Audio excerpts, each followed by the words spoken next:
Welcome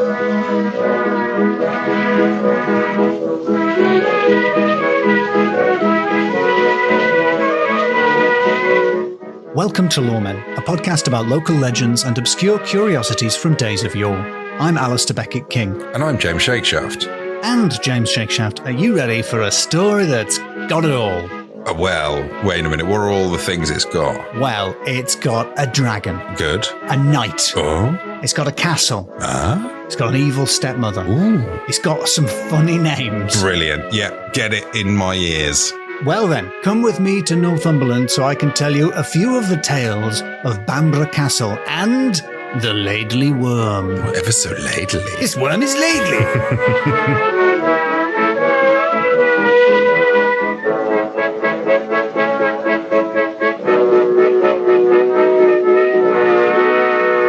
Well, James, how are you? I'm very good. I was just drinking the water. You caught me. You were drinking water. I came in too steep. I came in too hard. I came in too fast. Are you okay? You caught me hydrating. James, how are you? Hydrated, I hope? Yes, I was dehydrated. Then I rehydrated and now I am hydrated. You're the correct amount of drated. Great. I am a baby bear amount of hydrated, which is just right. Not too parched like a daddy bear. Not doing a wee like a mummy bear. I've got a classic fairy tale for you, James. Oh, yeah, really? Is it about breaking and entering? It's not. Does it romanticize no, breaking and entering? It's not, but it has. It has almost been on the podcast before. Really? Yes, the title for my story for you today has come up because it's very eye-catching. And I can't remember when, but I'm sure one of us has been leafing through a book and has gone, whoa, the Ladely Worm of Spindleston, Heugh. and then moved on to something else. But that title, The Ladely Worm of Spindleston, Heugh, it's an eye catcher, isn't it? Now, you may not know what ladely means. You might not know what a Heugh is. No. Don't worry, James. It's coming. I can guess what a worm... well, I know what a worm is. You know what a worm is. Spindly? Was it spindly, Heugh? Spindleston. Spindleston. Yeah, you might know what that is. It could be Spindleston, but I think it's Spindlestone. Spindlestone. It is a thin stone, so yes, you're way ahead of the game like there. A spindle. You now, James, are going to be moving from your pre-Heugh to your post-Heugh era. Oh, wow. During which you know what a Heugh is. Am I like the baby bear of knowing what Heugh is? No. Am I the mummy bear? I'm the daddy bear of knowing what Heugh is? By the end of this, you're going to have the perfect amount of knowledge of what it is, which is that you'll know. The mummy bear knows too much. Isn't it the truth? Let me take you to Bamburgh Castle in Northumberland, which I think is a really underrated castle. Have you ever seen it, James? No, I've heard of Bamburgh Castle, though, I reckon. Well, I'm about to paint a word picture, but I actually think if you can, you should Google a picture of it just so you can see it, because it's a good old castle. A lot of your northern and your Scottish castles are a bit like a breeze block stood on their end, kind of a bit, a bit sort of dumpus. But Bamburgh Castle is really terrific. Ooh. This is the sound of a man seeing Bamburgh Castle for the first time. Oh, it's on a beach. Yeah. It's got a beach. Yeah. It's got a beachy plain, and then it rises up from the plain on a massive volcanic rock. Obviously, it's been built and rebuilt many times over the years. But I'm going to start with a bit of history for you. But I swear later on there will be a dragon. Thank goodness. Fair? Is that all right? So if you all your facts, you can have a little bit of spooky later? That's a good deal. Right. Okay, good. In his memoir of James Radcliffe, the Earl of Derwentwater, William Sidney Gibson described Bamburgh Castle thusly.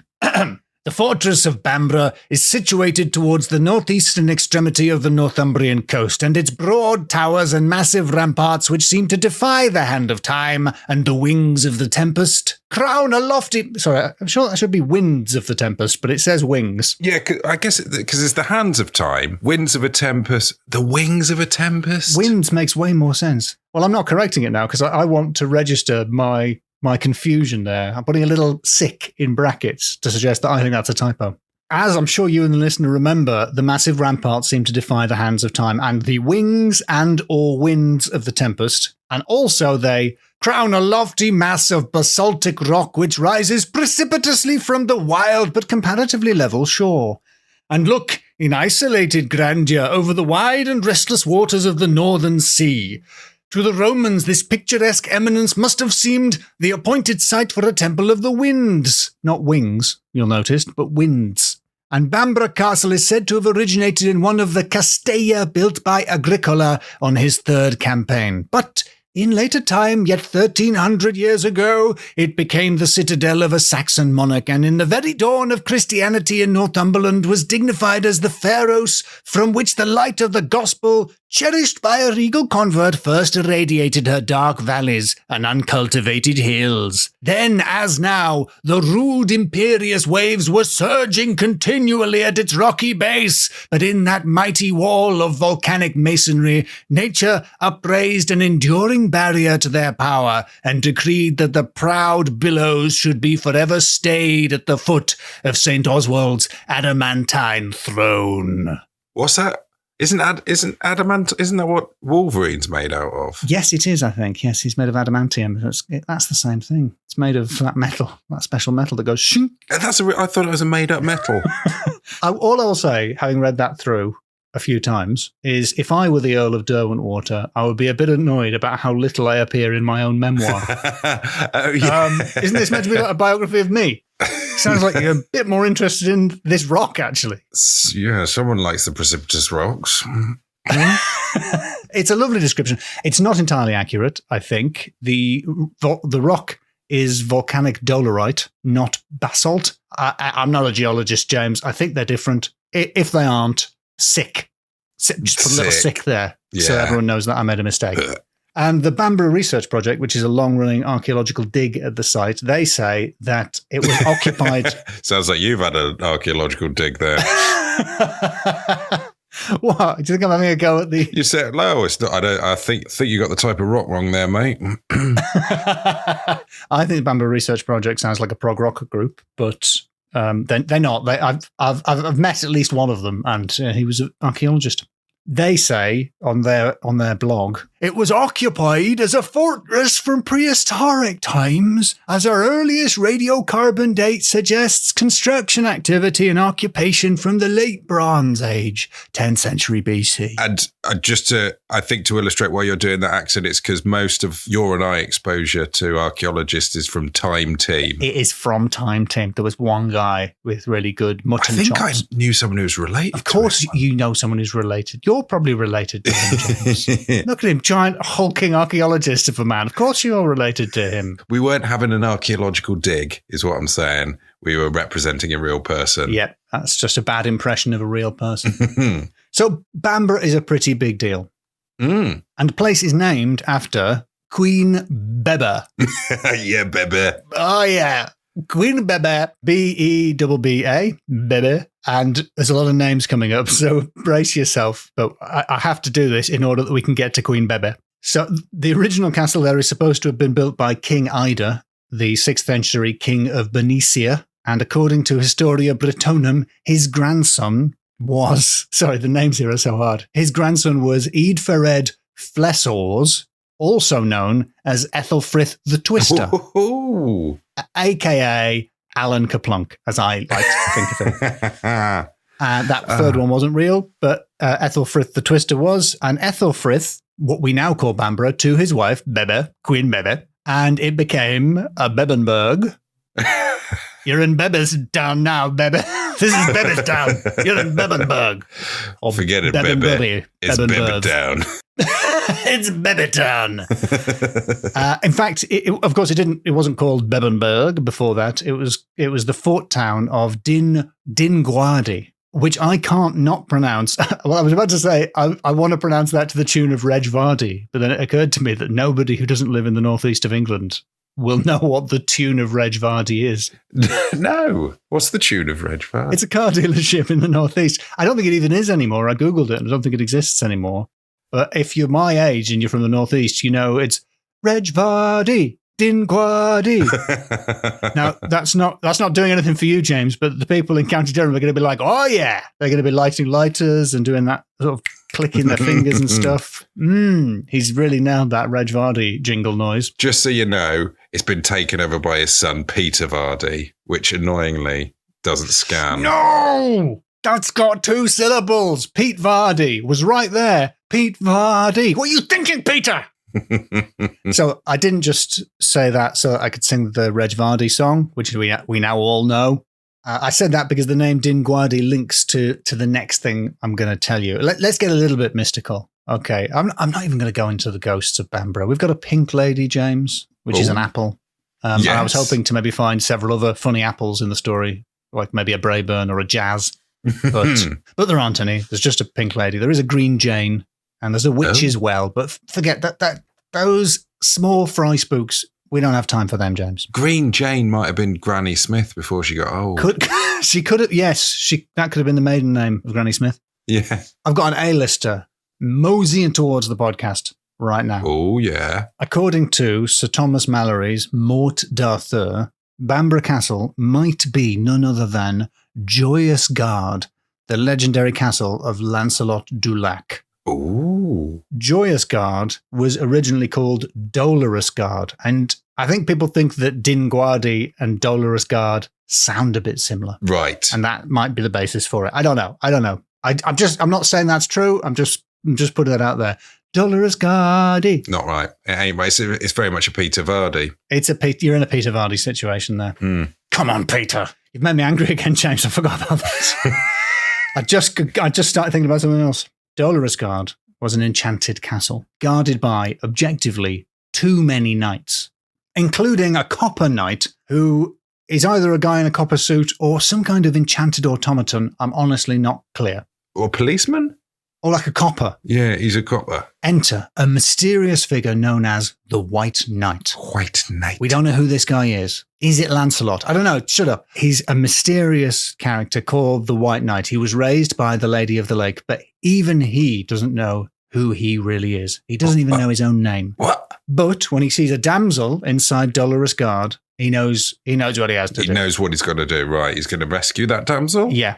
He's got to... He loses interest in rescuing her as the story goes on, but I think initially he's trying to rescue her. And then basically over a series of days, he does a series of basically boss fights through various doors and areas of the castle, fighting numerous knights.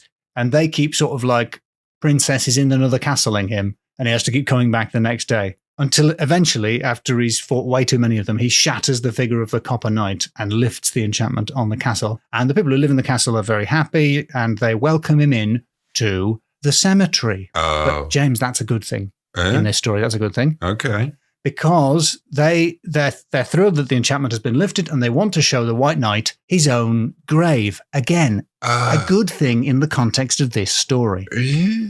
It'll all make sense when I quote from Lucy Allen Patton's translation of Sir Lancelot of the Lake. And in the midst of the cemetery there was a great slab of metal, marvellously wrought of gold and enamel and stones, and there were letters written that said, "This slab will ne'er be raised by hand or strength of man, save only by him that will conquer this dolorous castle, and his name is written beneath." Of course, the White Knight had no difficulty raising up the slab, and he read the words, "Here will lie Lancelot of the Lake, the son of King Ban of Benoich." And then he put the slab down, and full well he knew that it was his own name that he had read. So that is how Lancelot du Lac found out who he was. So was he dead? Was he a ghost? He wasn't dead. It was one of those pre-graves where they write who's going to be in the grave there in advance. Like a placeholder grave? Yes, absolutely, yeah.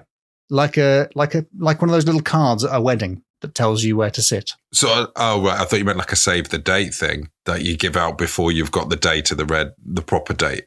Before you do the proper date, you do like a pre-invite. They don't do those for funerals. No, save the date. It would, yeah. It's alarming, isn't it? It would seem in poor taste. People would try to intervene in some way. Yeah. If you're planning a murder, don't do a save the date card for the funeral. It's a very obvious way of tipping your hand, yeah. So that's the story of how the White Knight learned that he was Lancelot du Lac and landed a sweet bachelor pad, which he renamed Joyous Gard rather than Dolorous Gard. Right. Could that be Bamburgh? We just don't know, James. But Thomas Mallory thinks maybe. Good. Which brings me on to the story I wish to tell you. The Laidly Worm of Spindleston Heugh. Oh, yes. The Laidly Worm of Spindleston Heugh. Let's get our Heugh on. So, Laidly is a Northumbrian, northern word meaning loathsome. Oh. Worm, of course, means dragon, as we know. So the loathsome dragon of Spindleston, which is another area of volcanic rocks near Bamburgh, where there's sort of a cliff as well as pillar of volcanic stone. And a Heugh is exactly that. It's a cliff, especially an overhanging cliff. Now I'm saying Heugh because I think that's the northeastern pronunciation of it.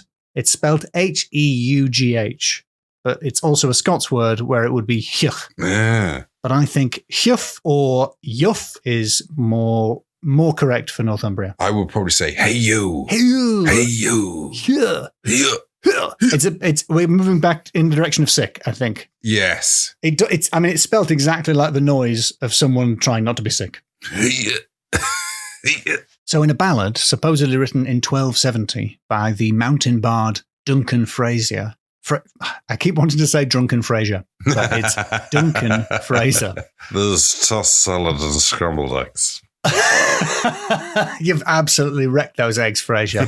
You've smashed up that ugly vase. It was supposedly written by Drunken Frasier and discovered in manuscript form by the Reverend Robert Lambert of Norham. But according to Lore of the Land, nobody believes that.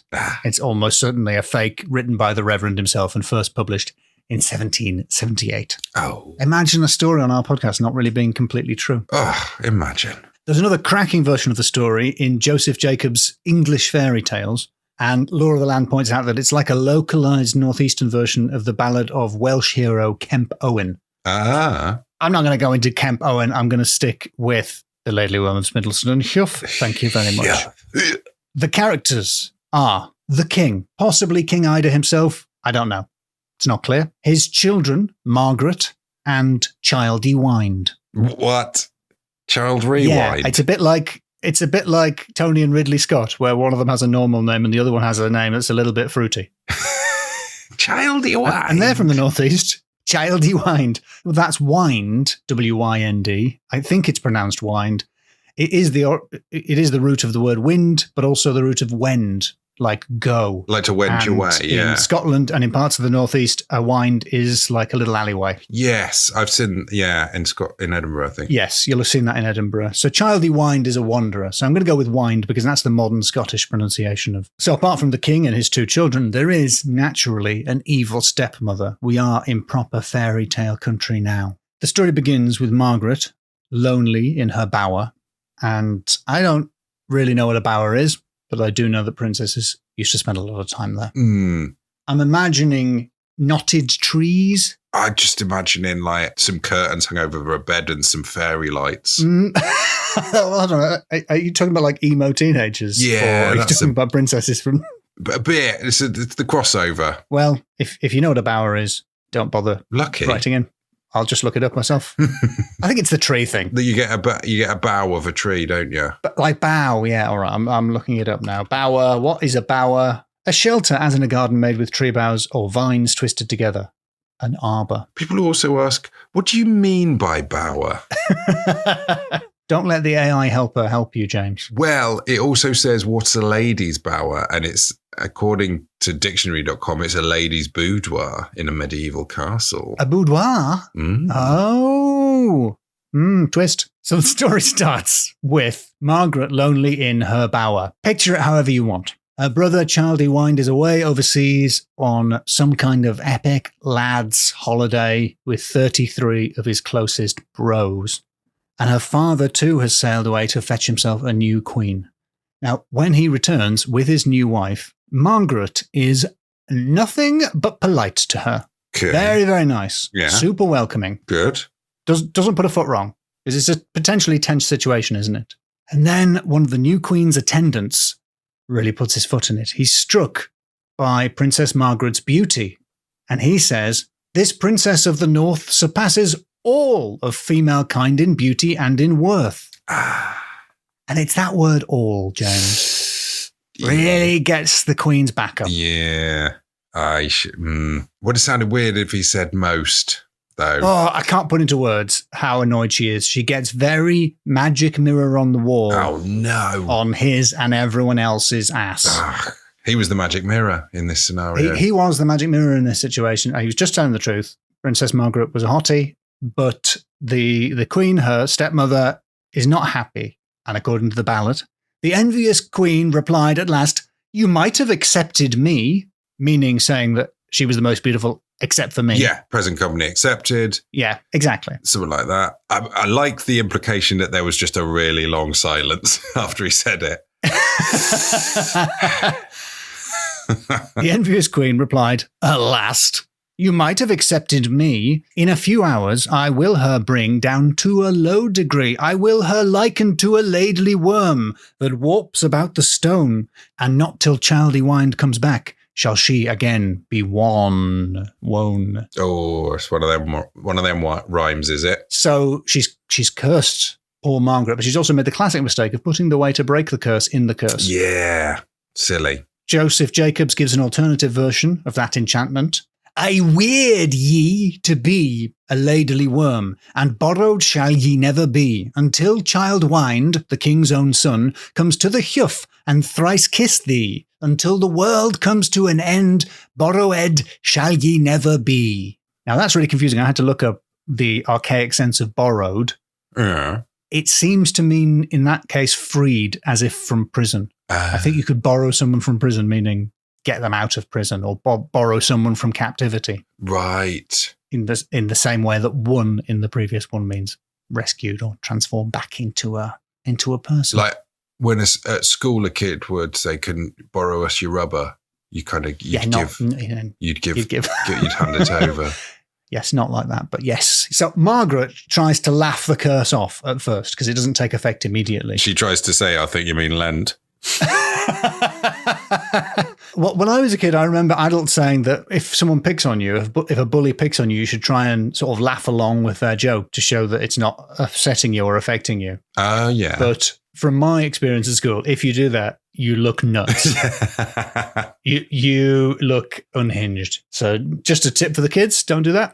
So she laughs. It's a mistake because that very night she transforms into a loathsome dragon, a ladily worm, and she drags herself off to Spindleston Heugh to either coil around a pillar of rock and or fold herself up in a cave. But in essence, wait for her brother to come and kiss her? That's right. Childy Wind is her full brother. Yeah. And he's got to kiss her 3 times.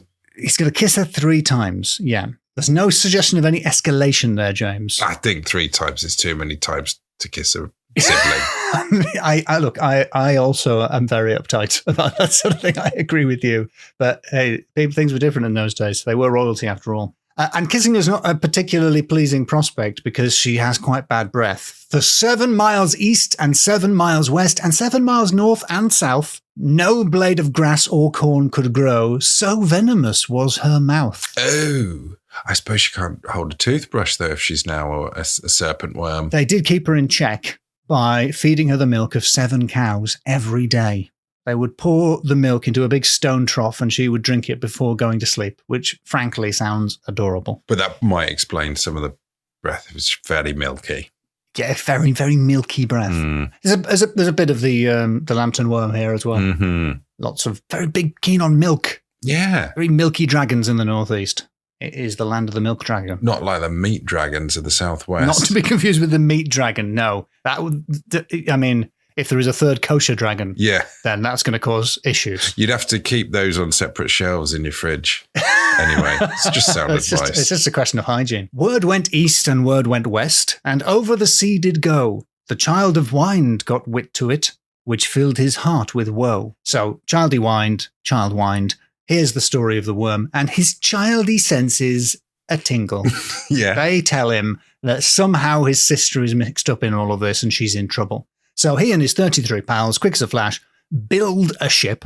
Oh. That being, at this time, whenever this is, the easiest way to get home. They build a ship out of rowan wood and set sail for the North Country. Well done, lads. And there's some nice descriptive writing from the ballad here. They went on board, the wind with speed blew them along the deep. At length they spied an huge square tower on a rock high and steep. The sea was smooth, the weather clear when they approached nigher. King Ida's castle they knew well, and the banks of Bamburghshire. Oh, nice. So I think this is why some people think that the king in the story is King Ida. But Ida built that castle, so it would be King Ida's castle whether or not their father was King Ida. Yeah. So, I don't know. Like, it'll always be Reg Vardy motors to you. You can't... Yeah, come on, Peter. You're fooling yourself, Peter. It's Reg Vardy. Smash cut to the Queen's bower. Now, I don't know if this is the same bower and she's moved in, or if it's a separate multi-bower domicile. I don't know. She peers out the window and she sees the ship coming. She quickly sends a flock of witches to attack the ship. Oh, a flock. Is that a flock? Is that the term? The collective term? I think that's the word I've used. Let me check the ballad.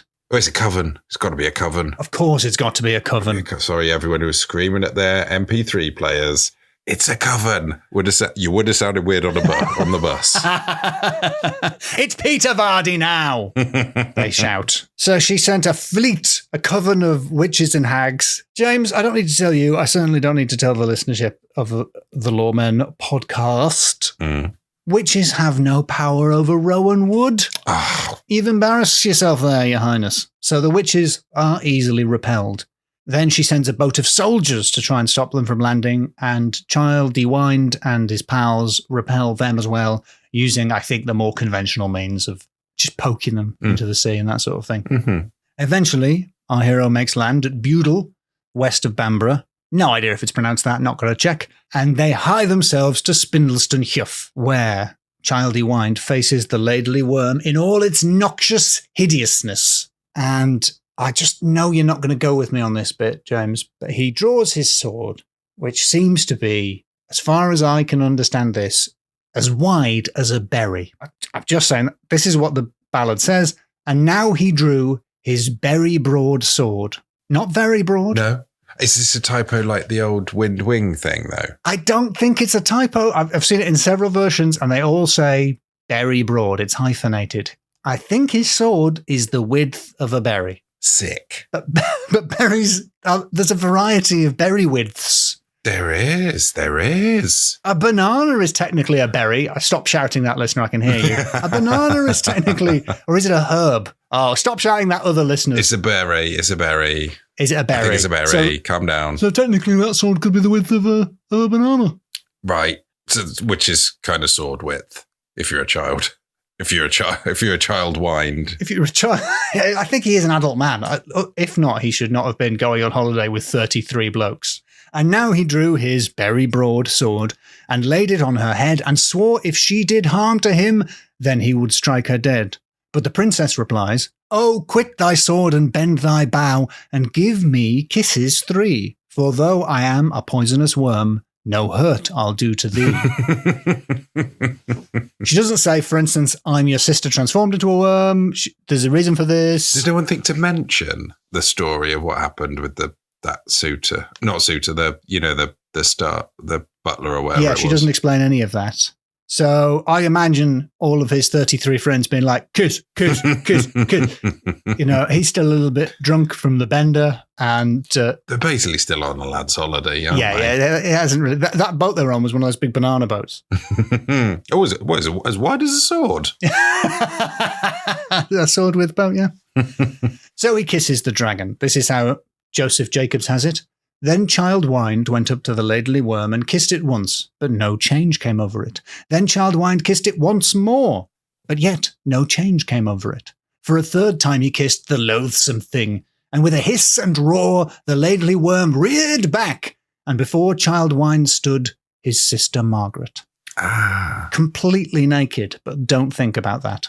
But to be clear, I'm not adding that. It is canon that she was naked. Right. So he quickly wraps her in his mantle, in his cloak, and takes her back to Bamburgh. But the curse rebounds on the witch. Oh. It striketh the evil stepmother. So when Child Dewind and Princess Mags return to the castle, the queen herself is transformed into a Laidly toad, which was, according to law of the land, as big as a clock and hen. A clock and hen? As big as a clock and hen? Toad's as big as a clock and hen. Is that how hens swear? Clocking. Hens are constantly being censored. That noise is just like a bleep. So that's the end of the story. The ballad ends roughly like this. Now on the sand near Ida's tower, she crawls, a loathsome toad, and venom spits on every maid she meets upon her road. The virgins all of Bamburgh town will swear that they have seen this spiteful toad of monstrous size, whilst walking they have been. All folk believe within the shire this story to be true, and they all run to Spindleston, the cave and trough to view.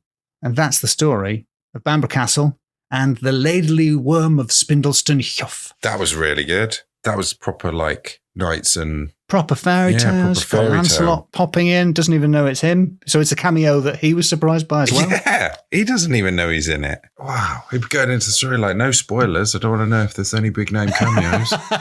Yeah, don't tell me who I am. I want to be surprised. I want to look at my gravestone. That was great. So, James, would you like to pass judgment? Yes, I would. From your lofty seat there. Yeah. On Bamburgh Rock. Judge me as I toil in the turbid waters of the North Sea. All right. My first category for you is, and I'm unusually confident in this one, supernatural. Yeah.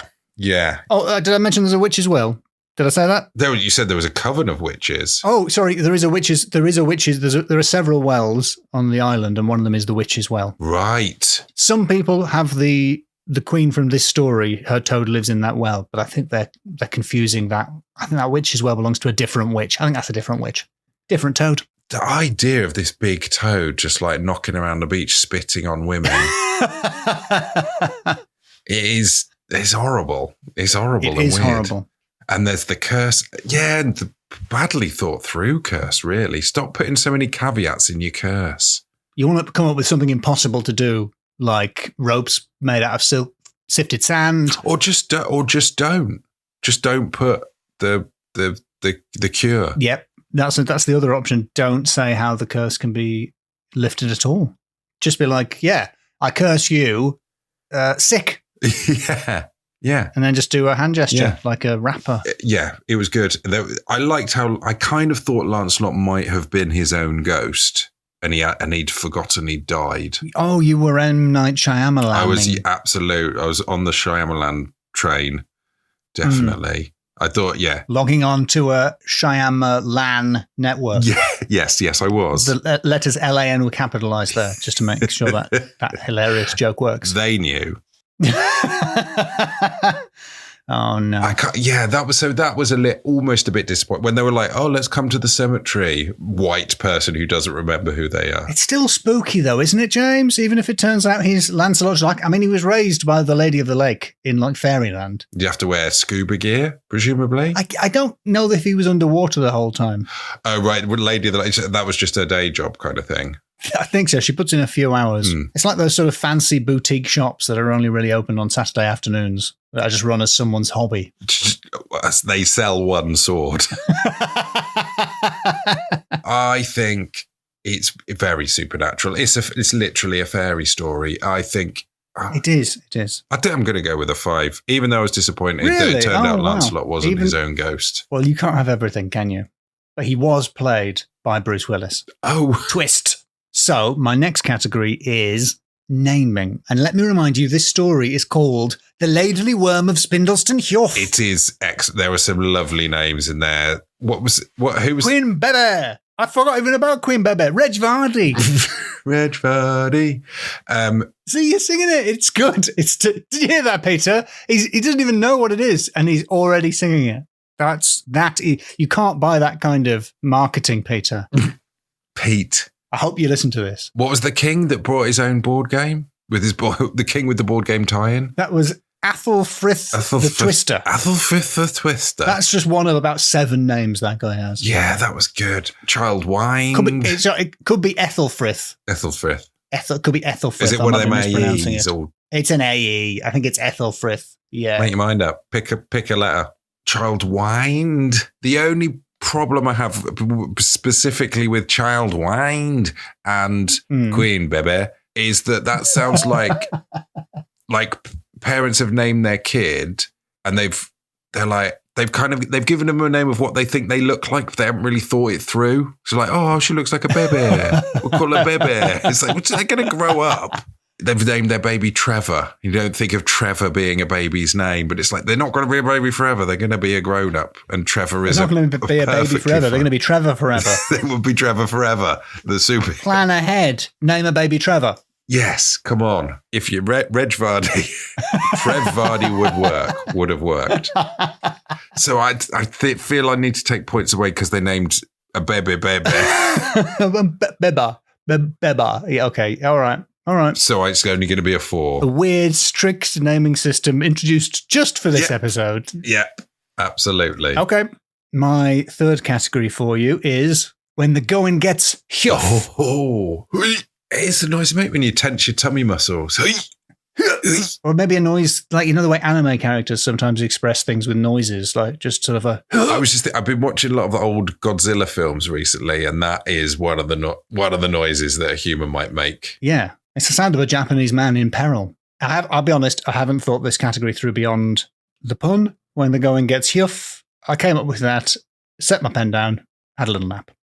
I thought that was good enough. The next bit is the huff gets going. And as far as I remember, the huff, it wasn't a moving huff. It was very stationary. But the going does get tough, though, for lots of people in the story. Being transformed into a dragon is hard. Making a whole ship and going back to visit your parents is hard. Having an attractive stepdaughter can be hard. Yeah, absolutely. Attractive stepdaughter troubles. That's classic fairy tale troubles. Don't Google that exact phrase. No, definitely not. Well, and the footman or whatever it was that said it in the first place must have been... Yeah, he doesn't appear in the story again, and I do not have high hopes for his career advancement. And pardon the pun, the footman was kicking himself for saying that. It's all he could do. And things got quite tough for Lancelot. Yes. Because he had to fight tons of knights. And he'd forgotten who he was. He didn't even know who he was. So I think it's a decent 4 for that. Oh, okay. All right. Okay. Only because the huff did not get going. It remained. Nope. Yep. It can't. It's volcanic rock. Yes. I've staked quite a lot of my self-esteem on the final category here. I think I'm going to win you round. My final category, James, is It's Dune from Frank Herbert's Dune. I've not seen Dune 2. I haven't seen Dune 2 either. You don't need to. It's Dune from Frank Herbert's Dune. It has weirding. Do you remember?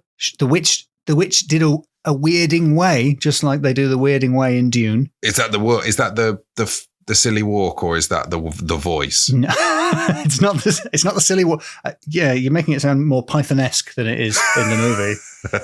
It's not like John Cleese going across the dunes. It's the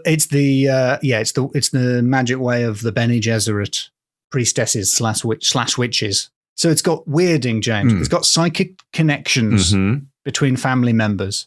Yes. It's got names that are hard to pronounce. Yes. It's got worms. It's got worms. It's got a monarch who becomes a worm, which I think happens in one of the books, but not in the film. Apparently that happens in a later book. It's got a faint tang of incest about it. Yeah, the kissy bit. And of course, the milk must flow. Right. That's the best I can do. She wanted a lot of milk. There's not really any spice. I think that's where this falls down. But no, I think I'd go with that. Yeah. Yeah. It's Dune from Frank Herbert's Dune. I think it is Dune from Frank Herbert's Dune. Oh, thank goodness. So I'm going to go with I think it's got to be a 5. Even the spice thing didn't knock a point off. Even the phrase "the milk must flow." Yes, even that didn't knock a point off. Wow. Okay. All right. Great. Oh, good. That's better than I was expecting. There's a load of sand because it's on a beach. Yeah. Mm-hmm. And that toad probably are dunes. Spitting in people's faces seems like something that would happen in Dune. The Baron spits poison in the face of the Duke. Rather spits poison in the face of the Baron. Spoilers for the first film and the book. I think in part it does. I don't want to take anything away from it, but it does. It helps that I don't really remember what happened in Dune, and you're telling me all the things that happened in Dune that are the same as what happened in that story. So fine. It's exactly the same as that story.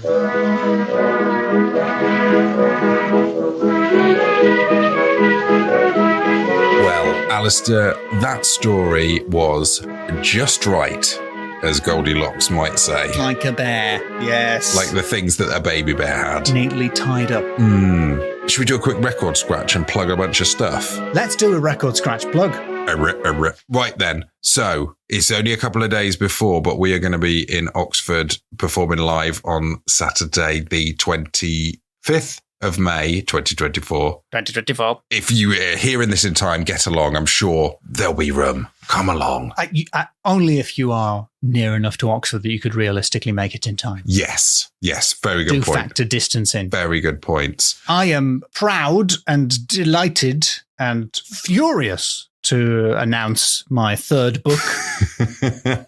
It's the third book in the Montgomery Bonbon series, and it is called Mystery at the Manor. Is that an exclusive? Is this an exclusive? This is the first time anybody has asked me a question about it, so I guess this is an exclusive interview. Yes. Exclusive? Yes. Wow. It's got a diamond, it's got monkeys, it's got murder, it's got a hedge maze. Oh, brilliant. I feel like that's enough. I don't feel like I have to give you any more. No, those are all wonderful things. That comes out in July. And it's suitable for children aged 8 and up, as long as they're very cool and intelligent. Ah, one day I'll get there. And James, what are you working on? Would it be a rival podcast? Desperately trying to hold together a podcast that features ex-law folk Chris Cantrell and Sunil Patel. Do you mean they're not coming back? They've jumped ship forever.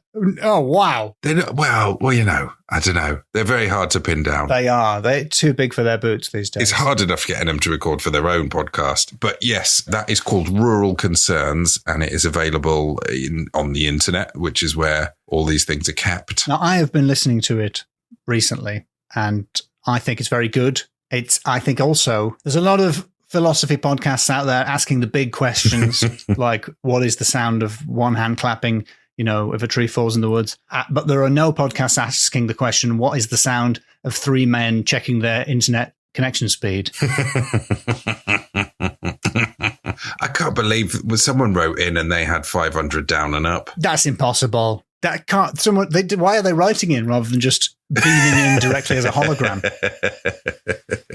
We did get some more information on that, actually, which is that's an exclusive of sorts. I've got to say, some of the upload speeds that you describe having had me gasping. It's like you should be getting more than 1 megabit. That's not enough. It's not enough. 1 isn't enough for a podcast, James. I was shouting at the speaker. It was a Reg Vardy situation. I was like, "Well, that's not enough. What's going on?" But it's good, and it's also nice to hear that Chris can behave himself. He can do a proper podcast when he wants to. And so if you've listened to Chris on this and you think he's some kind of agent of mischief, some kind of Loki-like figure, it turns out he's doing that on purpose to annoy me. And when you hear him on his own podcast, he's very hardworking. He does have a tender side. Thank you very much, Joe, for editing this episode. And don't forget to join us on the Patreon at patreon.com/LoremenPod. LoremenPod. And see you soon. Bye. Bye-bye. Maybe they're the one in the middle between the mum and the dad. I think so, right? But I think because it's closest to the kid. Oh, right. What's her name? Okay, yeah. Goldilocks. So their tastes sort of mash up. I think it's a story about how we're all the same, even if we're bears or humans. Wow.